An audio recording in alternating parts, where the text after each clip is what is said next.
Hello class, स्वागत है आपका अपने चैनल रमन एसएससी में।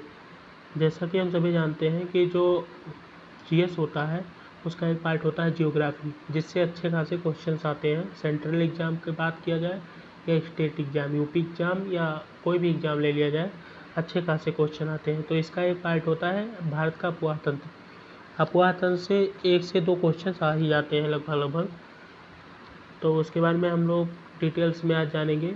ये आज पहली क्लास है, बेसिक्स के बारे में हम लोग क्लियर करेंगे। बेसिक्स जितनी बातें हैं वो सारी क्लियर करेंगे। तो इसका सबसे पहला क्वेश्चन जो है, भारत के नदी तंत्र को मुख्यतः कितने भागों में बांटा गया है।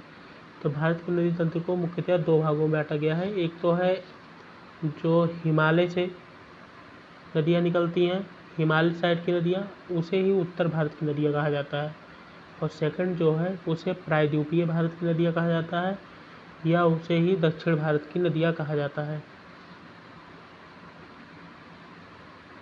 सेकंड नंबर क्वेश्चन जो है, दक्षिण भारत की नदियाँ कितने भागों में बांटी गई हैं। तो दक्षिण भारत कहा जाए या फिर कहा जाए इसे प्रायद्वीपीय भारत की नदियाँ, दोनों एक ही बात है। तो इसे भी 2 भागों में बांटा गया है।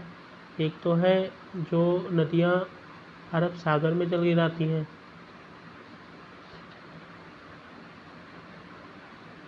और सेकंड जो है वो है बंगाल के खाड़ी, bay of Bengal.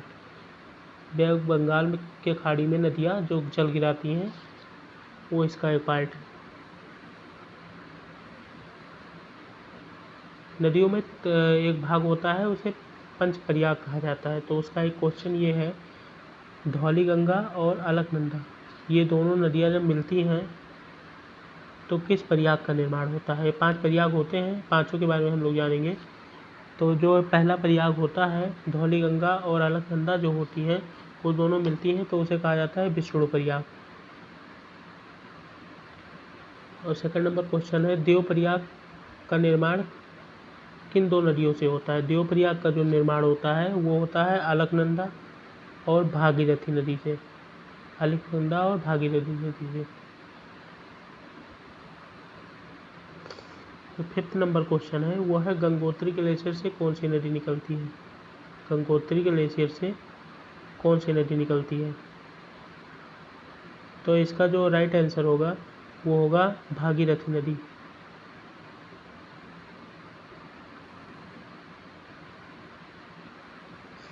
6th number जो क्वेश्चन होगा, तो भारत की सबसे लंबी नदी कौन सी है। तो भारत की सबसे लंबी नदी जो है वो है गंगा, और भारत की सेकंड सबसे हाईएस्ट रिवर जो है वो है गोदावरी नदी। एक्स्ट्रा पॉइंट है, यह है सेकंड हाईएस्ट रिवर। और भारत की सबसे लंबी सहायक नदी, भारत की सबसे लंबी सहायक नदी है जो है वो है यमुना। यमुना गंगा की ही सहायक नदी है और ये भारत की सबसे लंबी सहायक नदी है। भारत की सबसे छोटी नदी जो है वो है अरवरी नदी। इस नदी के बारे में एक्स्ट्रा पॉइंट ये है कि ये अलवर जिला, जो राजस्थान का अलवर है, वहाँ से निकलती है, और इसकी टोटल लेंथ जो है वो है 45 किलोमीटर। अलकनंदा और मंदाकिनी, अलकनंदा और मंदाकिनी नदी मिलती है जब, तो किस प्रयाग का निर्माण होता है। तो जब अलकनंदा और मंदाकिनी मिलती है तो उसमें रुद्रप्रयाग का निर्माण होता है। तो 3 प्रयाग तो हम लोग पढ़ चुके हैं, 2 प्रयाग और बचा हुआ है।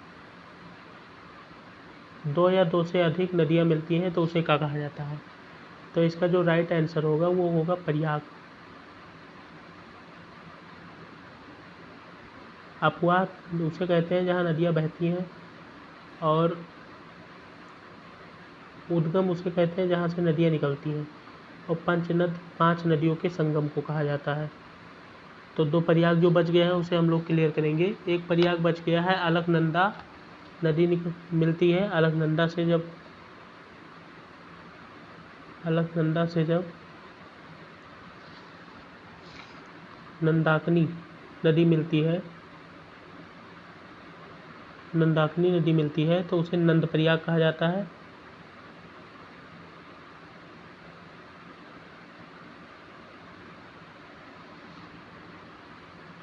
और सेकंड जो है वो है अलकनंदा से जब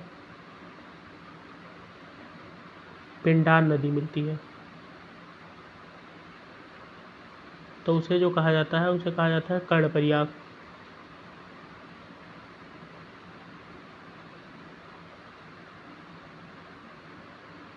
जो इसमें अलकनंदा होती है वो कॉमन नदी है, ये सारी नदियों में मिलेगी। तो ये आप लोग देख लीजिएगा, कोई अच्छी सी ट्रिक भी मिल सकती है इसके लिए, बाकी सही रहेगा ऐसे याद करने के। चलिए आज के वीडियो में इतना ही, तब तक के लिए thank you so much, thank for watching, धन्यवाद।